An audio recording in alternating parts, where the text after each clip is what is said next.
Good day viewers, I'm going to make an attempt to repair this TV now. Find out why it's not getting me good. Got that, I'll try to clean the pot and see if that fixes anything. It looks like it's a dirty pot and tuner issue, so we'll try that first and see how it goes. Wow, this tuner is kind of interesting. Japanese, made by a company called Alps. Wow. This one doesn't use tuning biscuits. This uses like the old switches, like the radios. Switches like that. And check out the fine tuning. 5A, look how I tune it. How cool is that? The Japanese are clever, aren't they? I thought it was like the tuning biscuit. It's got a tuning inductor, and each one's of these taps that you change channel on. And they're variable tuning, and they only go a certain way and they won't go, and they'll stop. They'll wind up all the way, but this one doesn't do that. Never seen that before. That's a nice tuner. Huh. How good's that, eh? The 5A is set there, you just reset this to your channel and tune that channel in.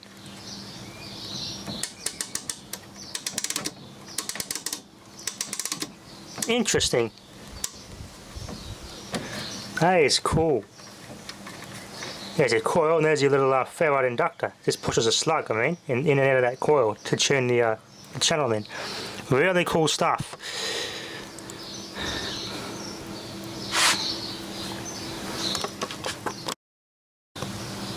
Well, I've done some checks and some cleaning and some taps on the board. I wonder if it's the flyback, because the flyback's pretty noisy. I could try capacitors, could try changing this one, the heat shrink. The label's shrunk off a little bit actually. I could try changing this capacitor, see if that does anything. I think it might be the flyback there, but I hope not. Because I just cannot get a signal into it. I can tune it into the box, I tune everything, and the audio and everything work. It's just a picture. I can't get a signal into the picture. It just stays fuzzy and that stays noisy. So it's in the video part somewhere. I could check the it's the best way to check that flyback.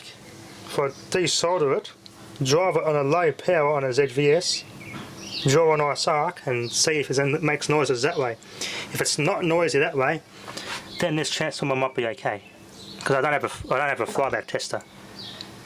The only way I could test really if I can pull it out of the circuit, wind a primer on it and drive it on a low powered ZVS, see if it does a good arc and see if it's listen to it carefully for noises, internal noises inside the transformer.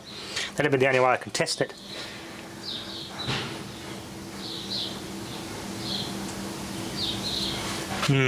Yeah.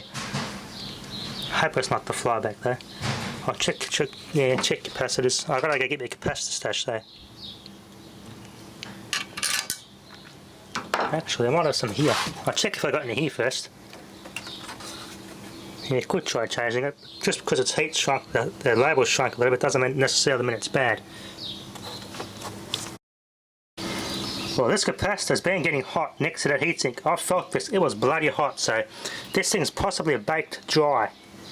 It's a Sanyo brand, 100 microfarad, 16 volt.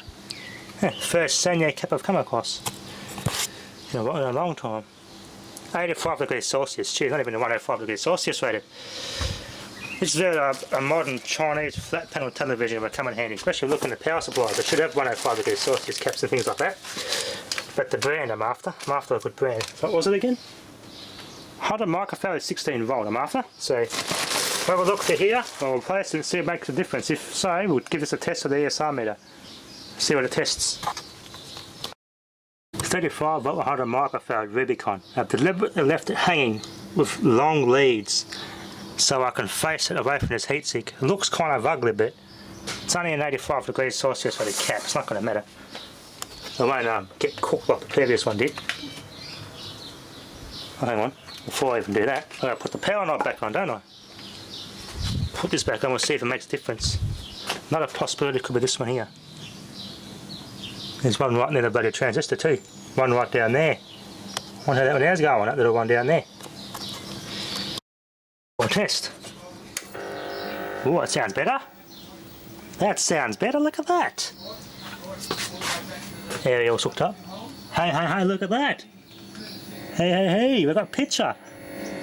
Oh, beautiful.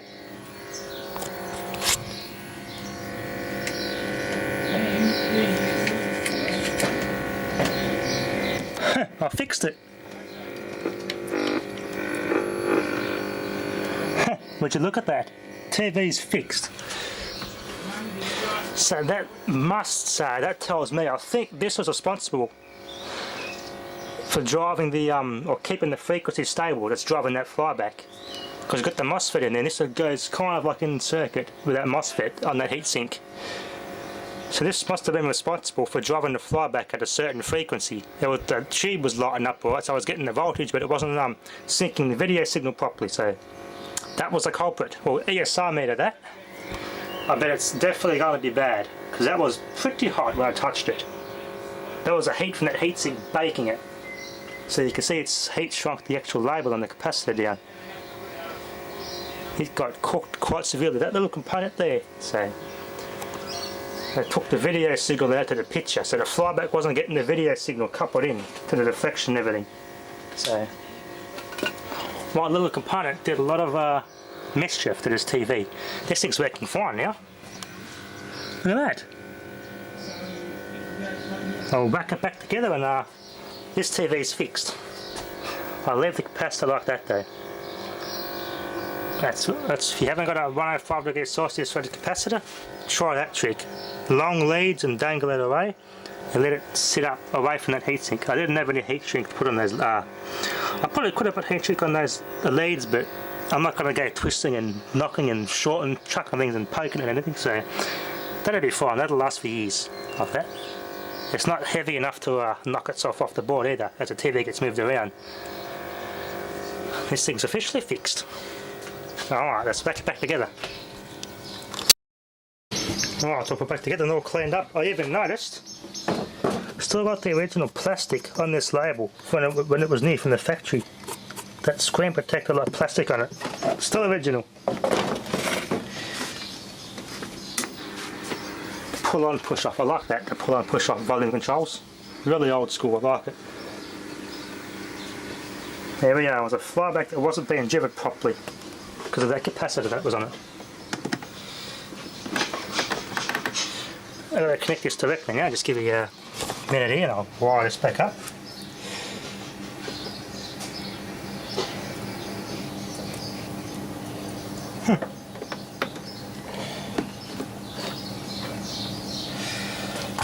Right.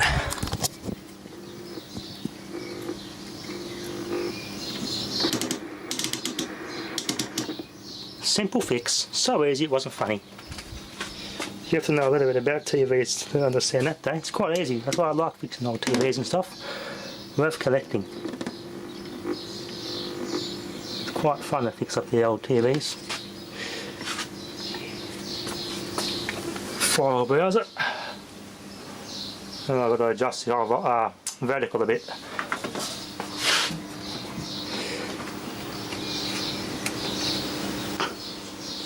Hang on a minute. Might have to change more capacitors here. Yeah, my vertical's a bit off. Yeah, it is too. I'll change more capacitors and get a chance.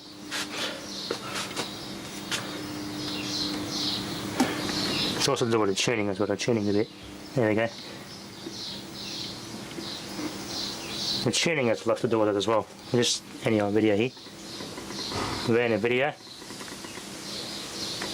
I've got to get a good pattern generator DVD yet. I'm going to just use that to adjust everything off. 12 volt or something. Oops. Pulled apart that other video I did. That's back the other one out. There's that other one I run off that transformer. Now I'm running it off this 53 volt rectified. See what happens. Look at that. Works quite well. Adjust the vertical again so not staying locked on there. Yeah, we can't keep the switching it up. It's not staying locked on vertically. Yeah. Capacitor's doing that. I've got to go over some more electrolytics in this thing. So I got the flyback sorted out. She's happy and running the correct frequency and getting the video signal fed correctly into the tube and the deflection circuit, so that's all happy. Going quite well. More electrolytics to change. Especially the ones near the heatsink there. There's ones near the heatsink in there that drive a deflection circuit, you say. The ones near the heatsink are most likely the ones in the bag. They'll be dried out due to the heat. Don't burn anything.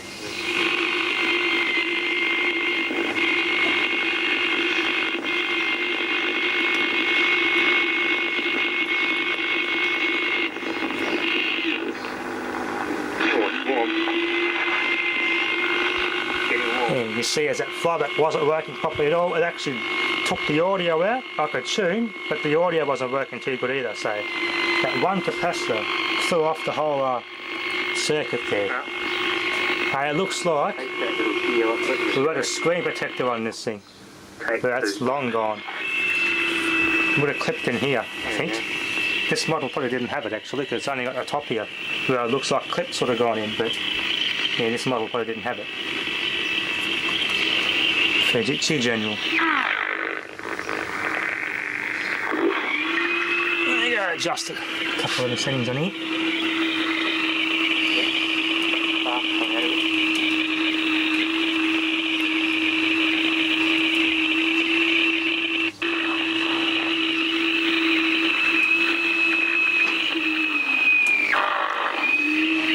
Might be two blocks, that's a bit better, that's better. Don't want to have it two blocks, it looks like crap and overdrive the tube. Oh, that's a bloody knob thing, off a radio knob. Knob felt. I think it fell off this, is it?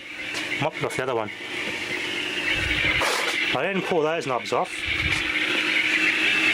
All the ones off, didn't pull that knob off, so didn't pull those knobs off. This is the only TV I pulled the knob off, so it's probably fallen off this one. Then again, that's too small. The knob felt's too small. I don't know, I have to keep that. Might be off one of my radios. Or off something else that might fit my radios.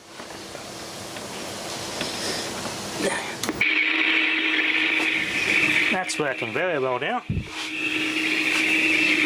There we are, look at that.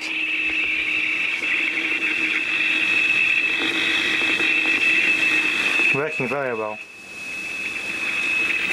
Anyway, this one is nice and fixed. I've got to get some more Windex in it, the methylated spirits isn't getting it off. If you want to clean CRT screens, best thing to use is KFC towelettes. They'll clean that mess off quite nicely. Works well to clean valves too, but it will take the markings off some of the Philips mini watt valves. The ones that are in here are the mini watt valves, some of them, and the methylated spirits or Windex or KFC towelettes will take the markings off. So I'll go over the screens here with some KFC towelettes, and it will get all this muck off quite nicely. Smells nice and clean. It smells like contact cleaner actually coming out of there, the aroma. There's no vintage in it. The vintage smell's gone because of I bathed the circuit board in this, thinking it had dirty pots and stuff. Oh well, doesn't do any harm. Anyway, that'll be enough for now. Thanks for watching.